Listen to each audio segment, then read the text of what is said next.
उत्तानुपात की दो पत्नियां थीं। एक का नाम था सुनीति और दूसरी का नाम था सुरुचि। सुनीति के हुए ध्रुव और सुरुचि के हुए उत्तम। उत्तानुपात जो है, उत्तानुपात की सबसे बड़ी पत्नी का नाम है सुनीति।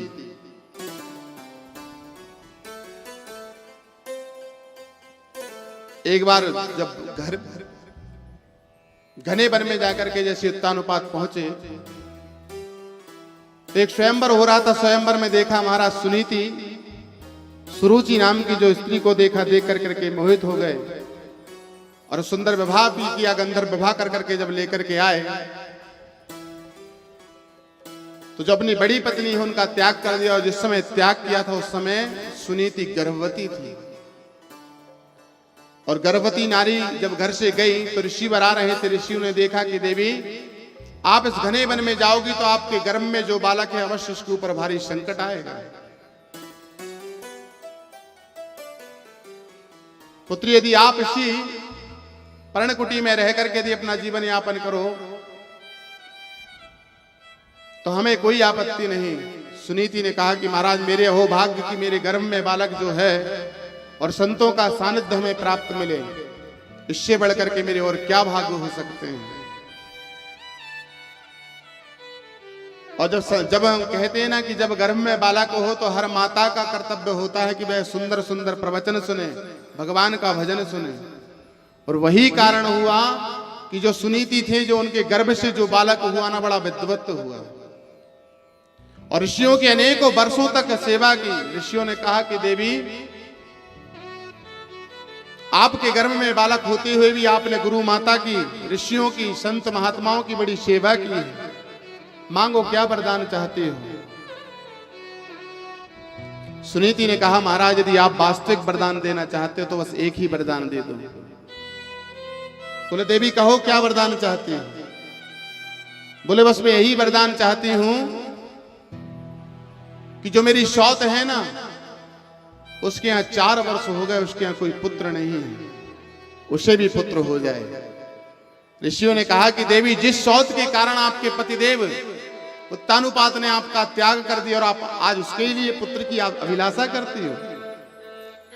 आपने संतों की सेवा की, गुरु माता की सेवा की, मांगना ही था तो कुछ और वरदान मांग लेती, आपको संत अवश्य देते।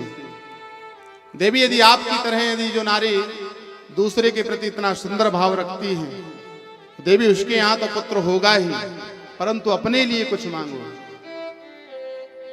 सुनीति ने कहा कि नहीं नहीं महाराज मुझे क्या चाहिए, इतने सुंदर सुंदर भगवान के भजन प्राप्त हो रहे हैं, आपका संतों का सानिध्य प्राप्त हो रहा है, और तो और मेरे पुत्र छोटे से नन्हे से बालक को संतों का सानिध्य प्राप्त हुआ है, इससे बढ़कर के मुझे और कुछ अभिलाषा नहीं।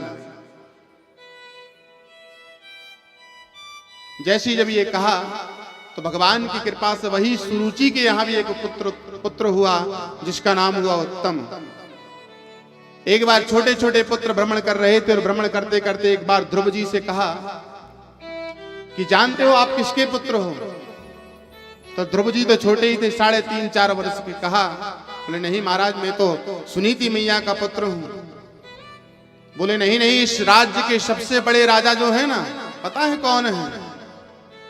ध्रुव जी ने सहज भाव में पूछ उठे कि महाराज हमें तो नहीं पता कौन है, लेकिन हम जानते हैं कि एक ही राजा है यहाँ और वो है उत्तानुपात। तो बोले वही आपके पिताजी हैं। दौड़े दौड़े ध्रुव जी गए, अपनी माता की गोद में बैठ गए। कहा मां सत्य बताना, क्या जो उत्तानुपात जो यहाँ इस भवन के क्षेत्र के राजा हैं, इस जिले के राजा हैं, क्या मैं उनका पुत्र हूं। सुनीति ने कहा कि हाँ पुत्र, आप वास्तविक उन्हीं के पुत्र हो। ध्रुव जी ने कहा कि मैया यदि मैं उनका पुत्र हूं तो उस राजभवन में क्यों नहीं वास कर रहा हूं, इस पर्णकुटी में संतों के आश्रम में क्या कर रहा हूं। मैया ने समझाया पुत्र अब ये तो कह नहीं सकती कि मां कि आपके पिताजी ने एक शौत को लाए थे जिसके कारण से जिस समय आप गर्भ में थे उस समय आपके पिताजी ने मुझे त्याग दिया था। दौड़े दौड़े गए, छोटे छोटे बालक भ्रमण कर रहे थे। मन में विचार आया कि जब इतने बड़े राजा का पुत्र हूं मैं तो उसी भवन में जाकर के मैं वास करना चाहिए। छोटी छोटी बाल टोलियों को लेकर के गए और जाकर के उत्तानोपात सिंहासन पर बैठे हुए थे। जैसे ही पहुंचे, मन में विचार आया, पिताजी इतने ऊंचे सिंहासन पर बैठे हैं, मैं भी इस सिंहासन पर जाकर के अपने पिता की गोद में जाकर के बैठूं। और जैसे ही भवन में प्रवेश करने गए और दौड़ लगा करके आज देखा उत्तानोपात ने कि मेरा पुत्र, सुनीति का पुत्र, मेरा पुत्र जो बड़ा पुत्र है, वह दौड़ करके मेरे अंगों में भरना चाहता है, अंगों में मेरे हृदय कमल से लगना चाहता है। उत्तानोपात भी खड़े हुए और ध्रुव जी ने दौड़ लगाई, और दौड़ लगाई तो महाराज बीच में आ गई सुरुचि। सुरुचि ने कहा कि रुको महाराज। ध्रुव जी 4 वर्ष के बालक क्या जाने, मन में भाव जगा कि पिताजी बड़ी गद्दी पर बैठे हैं, कभी मैं भी बैठ जाऊं। मेरे पिताजी इतने बड़े राजा हैं, मैं भी इस राजभवन में छोटा सा बोध बालक क्या जाने। जैसी दौड़ लगाई, सुरुचि ने रोक लिया, नहीं नहीं महाराज, यदि आपको इस पुत्र को गद्दी पर बैठाना है ना, तो इस पुत्र को मेरे गर्भ से जन्म लेना होगा। ये जब मेरा पुत्र होगा तब जाकर के इसके राजगद्दी पर बैठने का इसको अधिकार प्राप्त होगा। ध्रुव जी ने कहा कि मैया, मेरी मां सुनीति कहती हैं कि ये मेरे पिताजी हैं। तो सुरुचि ने कहा कि पुत्र, ये आपके पिता हो सकते हैं, परंतु मैं आपकी मां नहीं। आप विचार करो, छोटा सा बोध बालक मात्र पिता की गोद में बैठना चाह रहा था, परंतु आज सुरुचि ने कहा यदि आपको बैठना है तो मेरे गर्भ से जन्म लेना होगा। आज सुरुचि ने अपने गर्भ को मंदिर बना लिया। महाराज, हम सब यही प्रार्थना करते हैं कि इस गर्भ के में जीव जो है गर्भ में जितना कष्ट भोगता है ना, वह हमारा जीवन में कभी उसे उतना कष्ट नहीं होता। और यही प्रार्थना करता है परमात्मा से कि प्रभु एक बार मैं गर्भ से बाहर आ जाऊं, उसके बाद मैं पुनः कभी जीवन में गर्भ में मुझे ना आना पड़े, जन्म मरण के बंधन से मुझे मुक्त कर देना। परंतु सुरुचि ने कहा कि यदि आपको इस गद्दी पर बैठना है तो मेरे गर्भ से जन्म लेना होगा। तो पता है ध्रुव जी ने बड़े भाव से, छोटे से अबोध बालक क्या जाने, बोले मैया मुझे क्या करना होगा जिस कारण से मुझे ये गद्दी प्राप्त होगी। बोले जाओ वन में जाकर के परमात्मा को प्राप्त करना, और परमात्मा को प्राप्त कर करके ये वरदान मांगना कि मैंने सुनीति के गर्भ से जन्म लिया है, जिस दिन मैं सुरुचि के गर्भ से जन्म ले लूंगा, बस मुझे यही वरदान दे दो। परमात्मा से वरदान मांगना तो क्या मांगना कि मुझे सुरुचि के गर्भ से जन्म लेना है। दौड़े दौड़े ध्रुव जी आए, रुदन करने लगे, माँ के चरणों में गिर गए। माँ से पूछा कि माँ, मैंने ऐसा कौन सा भारी अपराध पाप किया था जिस कारण से मैंने आपके गर्भ से जन्म लिया, मैंने सुरुचि के गर्भ से जन्म क्यों नहीं लिया। माँ ने अंग में भर लिया कि पुत्र क्यों रुदन करते हो। और तो और पता है सुरुचि मैया ने क्या कहा माँ, बोले जाओ वन में जाकर के परमात्मा को प्राप्त करना, और परमात्मा जब प्राप्त हो जाए तो उनसे कहना कि मैं सुनीति नहीं सुरुचि के गर्भ से जन्म लूं। मां मुझे बस इतना बताओ कि परमात्मा कहां रहता है, कैसा दिखता है, कैसा उसका रूप है, मैं उसे प्राप्त कर करके मानूंगा। जब तक मैं अपने पिता की गोद में ना बैठ जाऊं मैया, मुझे शांति प्राप्त नहीं होगी।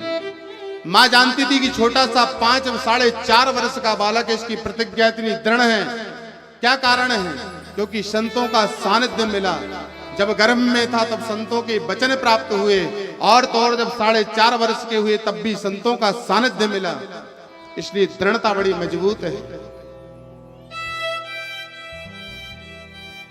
मैया से पूछा कि मां बस मुझे ये बताओ कि परमात्मा का स्वरूप कैसा है और कैसा दिखता और कहां कहां परमात्मा वास करता है।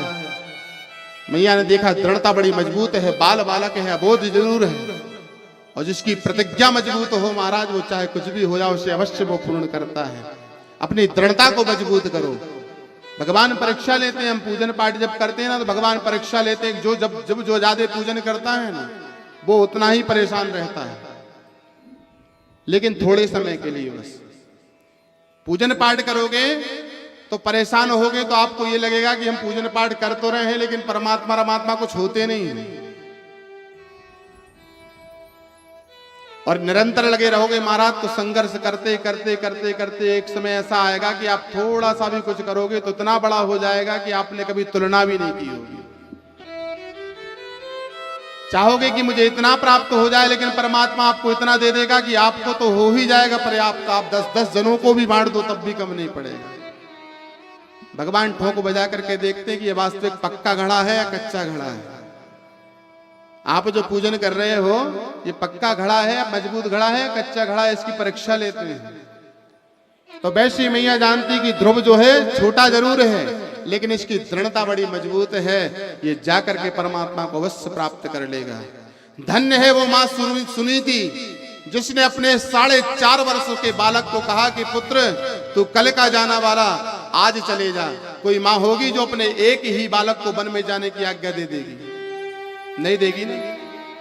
लेकिन जानती थी कि इस बच्चे की दृढ़ता बड़ी मजबूत है, प्रतिज्ञा बड़ी मजबूत है, इसलिए कहा कि पुत्र कल के जाने वाले तुम आज चले जाओ, मुझे इससे कोई भय नहीं।